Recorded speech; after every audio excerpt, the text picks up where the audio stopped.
Okay, good morning, everyone. Go ahead, Liz, we can get Good started. morning. Good morning. Sorry, my video is not going on. All right. My name is Liz Kukla. I'm the Secretary of the Board of Zoning Appeals, and I'm going to read the preamble for you this morning, January 10th, 2022. In compliance with the notification requirements of the city's open meeting law in section 101.021 of the codified ordinances of Cleveland, Ohio, 1976, notice of this meeting has been publicly posted. All boards and commissions under the purview of the City Planning Department conducts its meetings according to Robert's Rules of Order. Actions during the meeting will be taken by voice vote. Abstentions from any vote due to a conflict of interest should be stated for the record prior to the taking of any vote. In order to ensure that everyone participating in the meeting have the opportunity to be heard, we ask that you use the raise hand feature before asking a question or making a comment. The raise hand feature can be found in the participants panel on the desktop and mobile version and activated by clicking the hand icon. Please wait for the chair or facilitator to recognize you and be sure to select unmute and announce yourself before you speak. When finished speaking, please lower your hand by clicking on the raise hand icon again and mute your microphone. We will also be utilizing the chat feature to communicate with participants. The chat feature can be activated by clicking the chat button located on the bottom of the WebEx screen. Please note that call-in users can unmute themselves by using *6.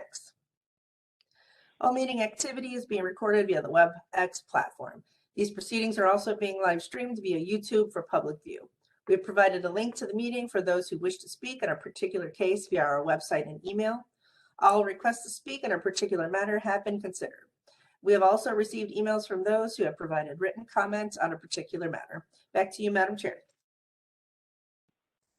Thank you very much. Go ahead, call the roll, please.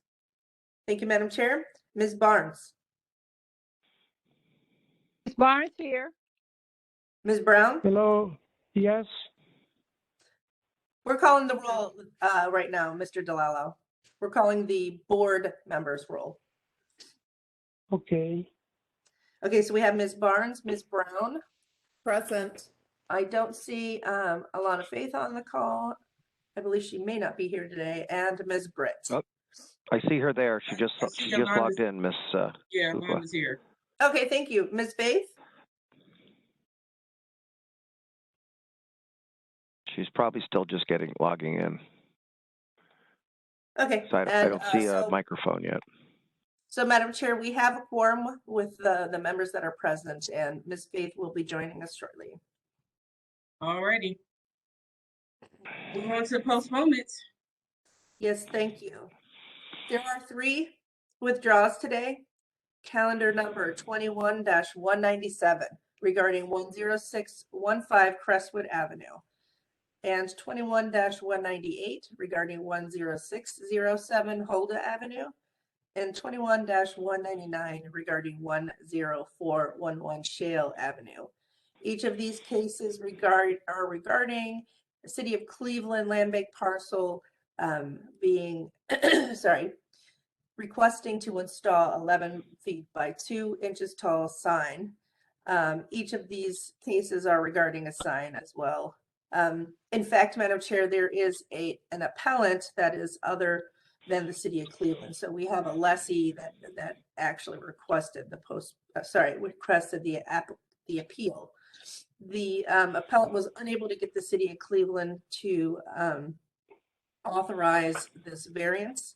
So these cases have been withdrawn by the appellant and not the owner. So the next case here is 21-175 regarding 780 London Road. Edward Davis proposed to erect a barber/beauty shop on a parcel located in the local retail business district. Now this project actually includes a land bank parcel. The appellant needs to acquire approval for that transfer, and I believe that the city has not approved that transfer at this time. So the city is asking for a postponement. I think we should probably give them to the end of February, which would be February 28th. The first week in March would be March 7th, and the second week is March 14th. So it's up to the board if they want to push it to March. Yeah, give them the first week of March, since we're in a transition period right now, things might take a little longer. So Okay. Give them Thank the you. first. So that is March 7th. This case 21-175 will be postponed to March 7th. Thank you. And that's all that we have for the postponements and withdrawals. All right, great. Madam Chair, would you like me to go ahead with the first case reading? Miss Faith is here. Yes, go ahead. Sorry, I had some technical issues. No problem.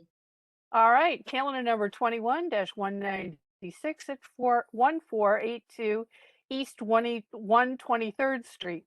B.R. Canez Construction LLC owner proposes to erect a two-story frame single-family residence with an attached garage in a B1 two-family residential district. The owner appeals for relief from the strict application of the Cleveland Codified Ordinances as stated in the agenda and the public record, of which there are 4. And with that, I will send it over to my colleague for the swearing in.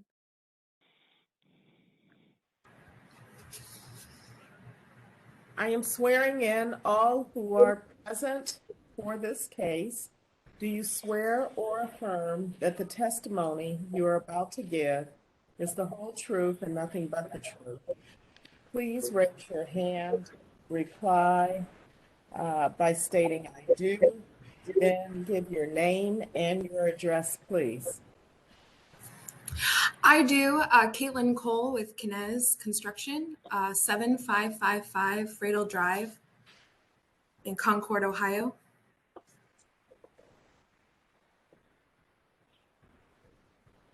Anyone else for this case? No, it should just be me at this time. Okay, Madam Chair. Thank you. History of the property, please. Thank you, Madam Chair. There's been no change in the zoning since 1929. There are no variances on file for this address. And the most pertinent information regarding the permit history is that in May of 2001, a permit was issued to demolish a building on the site to erect condemnation notice. And that's all that I have, Madam Chair. Thank you. Legal standard, please. Thank you, Madam Chair, members of the board. Appellant is requesting area variances from the front yard, rear yard, off-street parking, and maximum gross floor area requirements of the zoning code. To obtain the area variances, appellant must prove that denying the request will create a practical difficulty not generally shared by other land or buildings in the same district, will deprive the appellant of substantial property rights, and that granting the variances will not be contrary to the purpose and intent of the zoning code. Please note that the board may be limited in its ability to grant the requested front yard setback variance unless one of the exceptions in section 32904C is established.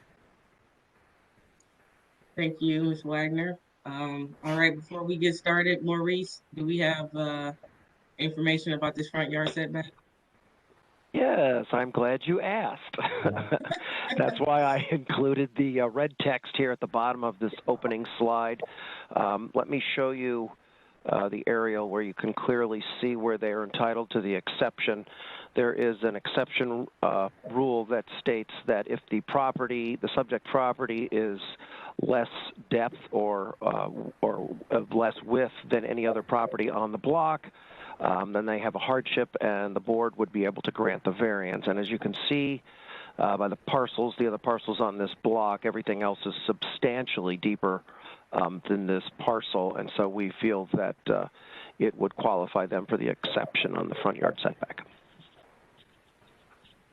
Thank you for delivering good news on this Monday morning, Grace. I know you like to have these resolved. Yes, yes, yes. I don't like to talk an hour about them and then we still don't go anywhere. All right, fantastic. All right, Caitlin, go ahead, present your case. Love it. Great, thank you. Happy New Year, everyone. It's nice to see everybody's faces. Going the wrong way. Yeah, there you go. Oh, no worries. So we are proposing to erect, of course, a two-story home with an attached garage with that shared driveway. Due to how small the lot is, we still wanted to give that option of having a two-car garage. After speaking with our sales team, that's kind of something that everybody seems to be a requirement for them in the area, having that garage. As we know, it's a little difficult in winter around here. So we do have in-house counsel to have that everything to be set up to have that shared drive, and that is a proposed home by Knez as well that we already have been approved for that neighboring one. So yeah, we're just requesting variance for that front and backyard setback due to how small the lot is.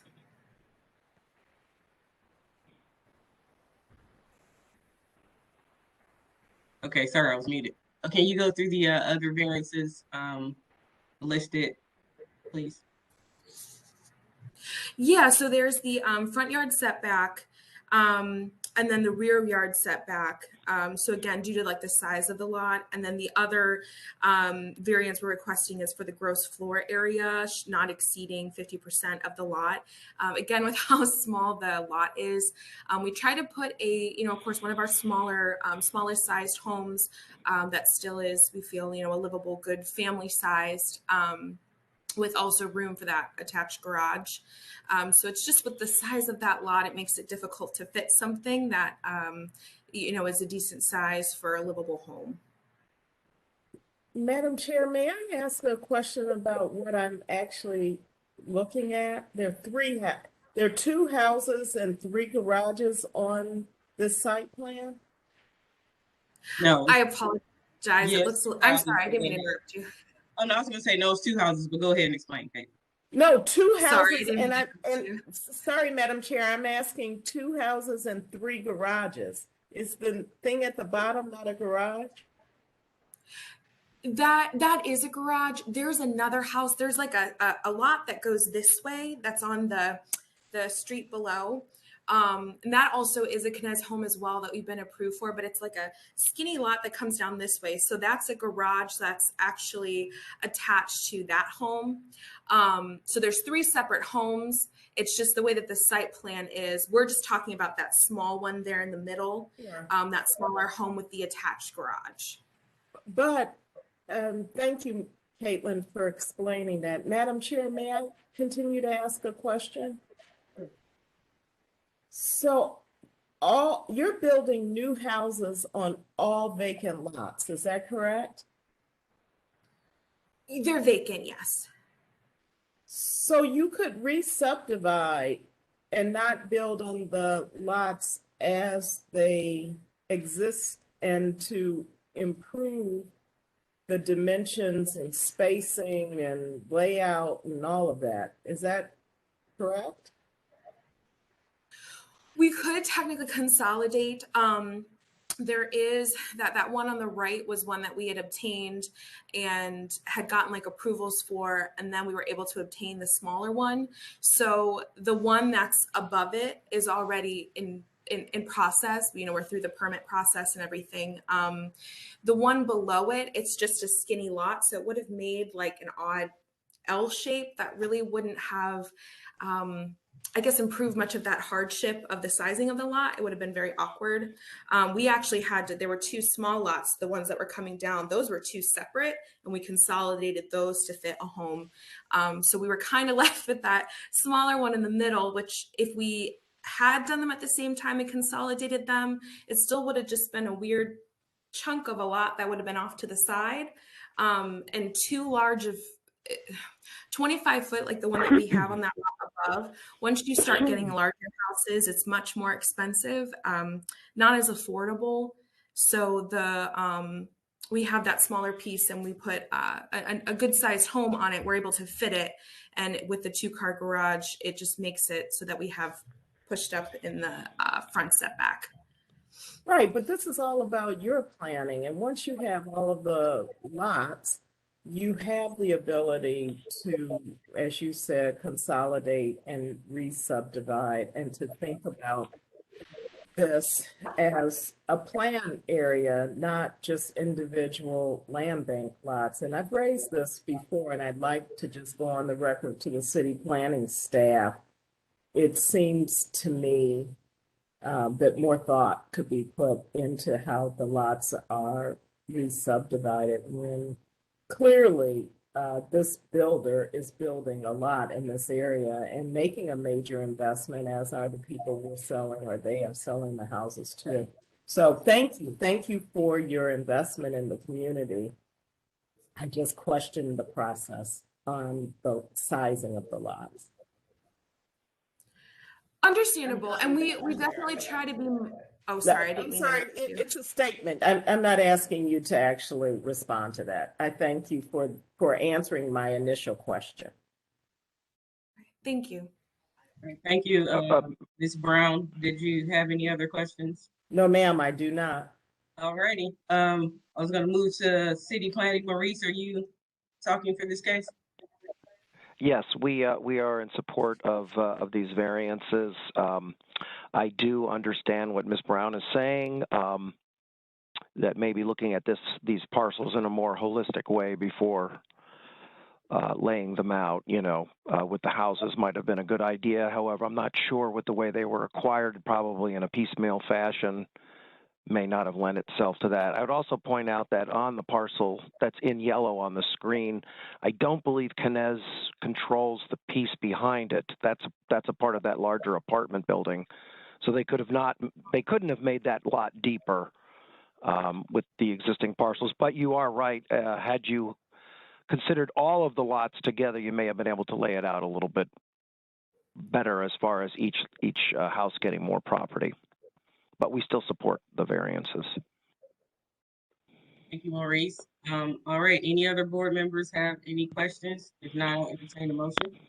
Madam Chair, just a quick question to the appellant. Is the square footage, is that all livable space on the first and second floor? We don't have a finished basement here that's adding to the square footage, do we? No, there's no finished basement. Okay, great. Madam Chair, with answers to our questions, I'm going to go ahead and make a motion on calendar number 21-196, given the statements by the appellant and also by city planning and city planning support. We understand that this was, as city planning stated, probably land that was acquired in a piecemeal fashion. So there was that impacted how it was developed, and there's also a constraint in the footprint given the property that's not owned by them and the parcel behind. So with all that taken into consideration, I move that we go ahead and approve the variances for 21-196. Thank you. Can I have a second, please? Second. And Ms. Burns? Ms. Burns with the second. Go ahead, Ms. Kukla. Thank you. Ms. Brown, Yes. Ms. Barnes, Yeah. Ms. Faith, Yes. Ms. Britt. Yes. Calendar 21-196 is granted. It'll be ratified when we meet again on January 24th, and we will send the appellant a letter after that. Thank you all right, for your time. All right. Thank you, Caitlin. As well. And Thank Ms. you. Brown, I will make sure to speak with our land development team just about seeing if we can work with the land bank to make sure as we're acquiring lots, we're trying to get all of the ones together at the same time. So I will talk to them about that, and I'll bring up the concerns because I don't want that to be an issue in the future. So thank you all for your time. Have a good day. Thank you, Caitlin. And Thank you, thank Caitlin. you very much. I appreciate that. Mhm. All right, Ms. Faith. All right, moving on. This case Yeah. was postponed from November 29th, 2021. Seems like a long time ago now. Calendar number 21-178 at 10516 Western Avenue. John Delalue. Thank you, John. Owner Thank you. proposes to establish use as a motor vehicle repair garage in a B1 local retail business district. The owner appeals for relief from the strict application of the Cleveland Codified Ordinances, as stated in the agenda and the public record, of which there are two. Of note, the first postponement on this case was made at the request of the councilwoman to allow time for further review. To you, Member Brown, for the oath. Thank you. I'm sorry. I'm swearing in all who are present for this case. Do you swear or affirm that the testimony you're about to give is the whole truth and nothing but the truth? Please raise your hand and reply, I do. State your name and your address, please. I do. My name is John Dalalu. I live on 24238 Noreen Drive in North Olmsted, 44070. Is there anyone else? We also have someone else on the phone. If you're on the phone and you want to speak, it's *6 to unmute. I'm just by myself. I'm the owner of the building. It's zone industrial. And I have I'm John, renting. Yes, ma'am. you John, want to hold on one you want to second. hang on just a minute until we Yeah. get everyone sworn in, okay? Okay. Thank you. Sorry, Madam Chair, go ahead. No, I was telling them the same thing. Just hold on until we got Yep. everything through. So I guess there's no one else for this case. We'll move on to the history of the property, please. Thank you, Madam Chair. This property was originally zoned general retail in 1929. In our records here, we found that in 1966, property was changed to local retail business. In our Records Administration Office in 1928, a permit was issued to erect a one-story machine shop. There are no variances on file, and in the more recent history, we found that in 2019, a certificate of disclosure was issued stating that the authorized use of the property is as machine shop and dwelling unit. And that's all that I have, Madam Chair. Thank you. Legal standard, please. Thank you, Madam Chair, members of the board. Appellant is requesting a use variance and an area variance from the off-street parking requirements of the zoning code. To obtain the use variance, appellant must prove that denying the request will result in an unnecessary hardship particular to the property, such that there will be no economically feasible use of the property without the variance. Will deprive the appellant of substantial property rights, and the granting the variance will not be contrary to the purpose and intent of the zoning code. To obtain the area variance, the appellant must prove that denying the request will create a practical difficulty not generally shared by other land or buildings in the same district, will deprive the appellant of substantial property rights, and the granting the variance will not be contrary to the purpose and intent of the zoning code. Great, thank you. Okay, John, you can go ahead and present your case now. Yes, ma'am. It's an industrial zone. I used to have my machine shop. I retired, and the property is rented right now. There are 2 units. Unit number 2233 West 106, which is the one in case, and the other one is 10516 Western. I have a tenant which rebuilds engines. He has a small machine shop inside. He doesn't need any other facilities except to use the units to rebuild engines. There is a crane inside and a lift for the car to take out the engines. And that's about that. He wants to be legal. He wants to have a license. That's why I'm applying for occupancy license. So as far as I know, he has all the power. He depends, his machine shop depends very much for the power, 3 phases. So that's why he wants to be legal. He wants to get a license, but I might have to stop right here. It's really up to you, gentlemen, ladies and gentlemen, because I hate to let them go because he doesn't do any harm to the neighborhood. He doesn't do anything. He takes the car inside, takes the engine out, use the machines. He has lathes, milling machines and grinders. And I don't see why not. He can get a license for. That's all I wanted to say. It's a 2,400 square feet. Okay, so I want to make sure we have the story straight here. So this is a building that you owned and you used to do work in as a mechanic. You retired and then someone else came in and is doing work.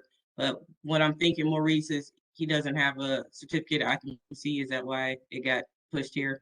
Okay. Correct. Correct. Okay. And so now for the new tenant to operate this shop, they need the certificate of occupancy and they have to come to us. So I just want to make sure I had the story straight for everyone. Is that correct? I believe they've been operating as a car repair for quite a while. Mm-hmm. He's been there. It used to be a body shop on the other side. There are 2 units. Okay. All right. He's been always car repairs over there. All right. Do we have a Where was it do we have an vacant for aerial? some period? Can you repeat? Madam Chair, was the property vacant for some period? Yes, it John, was. can you answer that? I'm sorry? So can you answer her question, please? Was the property vacant at any point after you retired, before your new tenant came in? Yes, it was. Okay. You know how long? Almost a year. Almost a year. Okay. It was for sale, and I had a bad buyer, so the property was empty because he wanted to be empty. Then there is a warehouse on one side, and this gentleman which rebuilds engines on the other side. Okay. Okay. Thank you. Maurice, since we don't have anyone else signed up, what's city planning's position? We saw the councilwoman's letter. If she's opposed to it, is that correct? Yes, Madam Chairwoman. The City Planning Commission concurs with the councilwoman. As you can see from the pictures, there are cars parked all over the sidewalk. I mean, for us, that is the largest issue here. There's absolutely no parking for this building. And we just can't allow people to park on sidewalks and block the sidewalks. And that's from an aerial. This is from when I went out there back in November. There's a van. There's a trailer on the sidewalk. I would suggest if the gentleman wants the businesses to remain open, that he secures some kind of a parking agreement. I'm sorry for interruptions. There is parking in the front of the building between the sidewalk and the street. There is approximately 8 foot, which is used for parking. If you observe the sidewalk, it's about 4 feet high, wide, and there is a space for parking. That was the street when the street was rebuilt. That's the way they wanted me to have the parking, because there was parking in the front of the building, and they continue with round borders for the street. So access to the parking, there is parking in the front of the building. Madam Chair? Yes. This is Lori Wagner from the Law Department. It is illegal to park on the sidewalk. I probably don't need to say this, but I'm sorry for interruptions. Whoever said that there is no parking, he was wrong, because there is a parking over there, and the trailer is not parked on a sidewalk. it is illegal to park, sir. It's illegal to park where your trailer is parked. Well, even though people park places, that doesn't mean it's legal parking. So we just want to clear that up. On a street or inside your building or in a parking lot. That is illegal. I'm just advising. And Madam Chair, I'd also like to. I'm sorry for contradiction, but there is design for parking cars in front of the building, not on a sidewalk. They don't bother the sidewalk, nobody. And if you see on a garage doors is posted, do not park on a sidewalk. There is plenty space between the sidewalk and the street. Okay, thank you.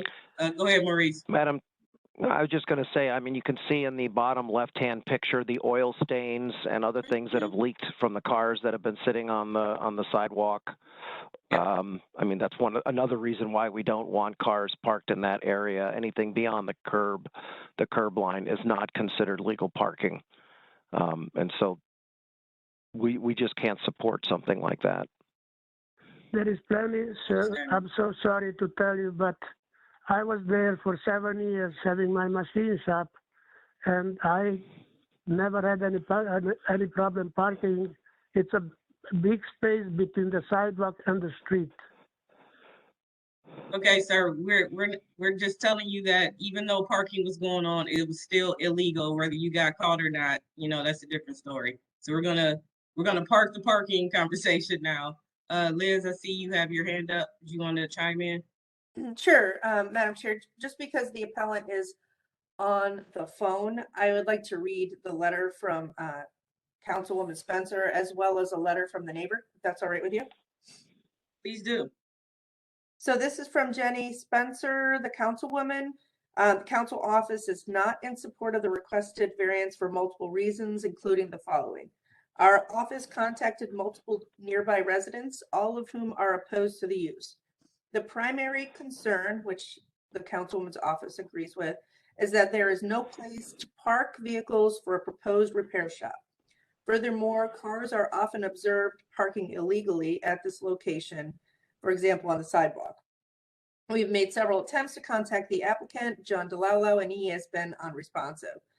Ms. Lazar from the office of the council can provide more detail if needed in terms of the upcoming 10th hearing. So the other email that we received on Sunday, this is from Jeffrey Hartman. He is the owner of the property at 10512 Western Avenue. He states that he objects to the variance as parking is a major concern. There have been several auto repair shops that have operated out of this address, and the lack of parking has created serious issues with his private driveway and garage entrances being blocked for hours by people who just park wherever they can find a free spot. He doesn't see how an applicant could run a repair shop without adequate parking for both customers coming in, plus any vehicles that are in varying states of repair. And again, that's from Jeff Hartman. That's all that I have for you, Madam Chair. Thank you, Liz. We heard from Ms. Brown. Members, do you have any other questions or concerns? If not, I'll entertain a motion. No, sir, no, I don't have any, but I know exactly what I'm talking about. Some people Okay, are bad sir. people, some people, yes, Okay, yes, John. sir. John, I wasn't talking to you. I was talking to my board members. So, but thank you for your input on this case. Thank you. I'm sorry. I thought you were talking to me. Oh, no problem. No problem. Board members.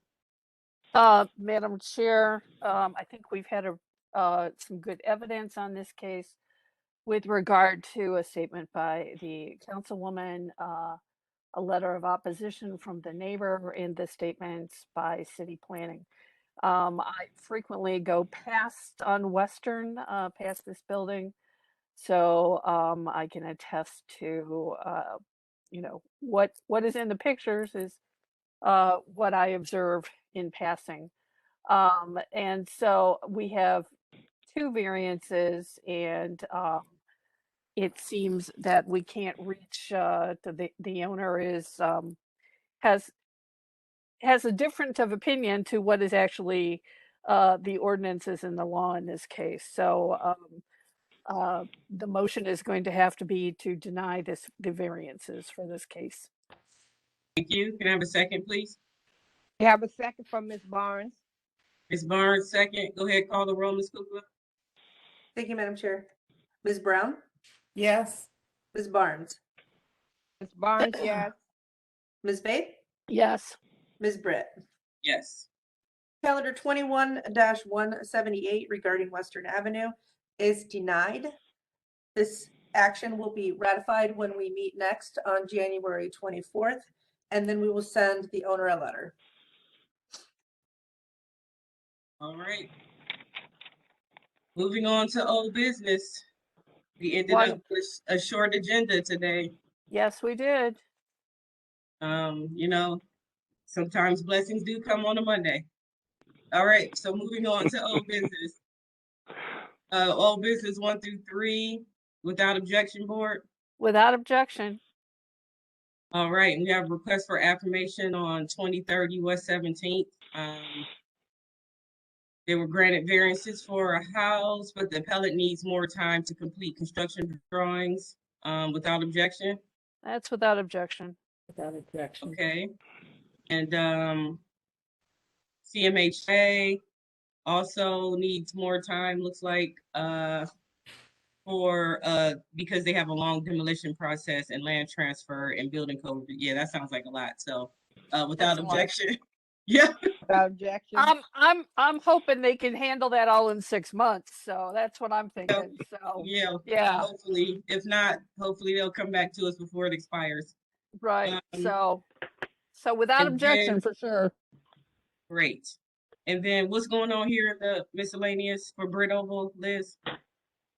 So, Madam Chair, if you remember, this was granted, these two houses on these addresses, they were granted, no, you know what, I forget, it was January 3rd, I believe.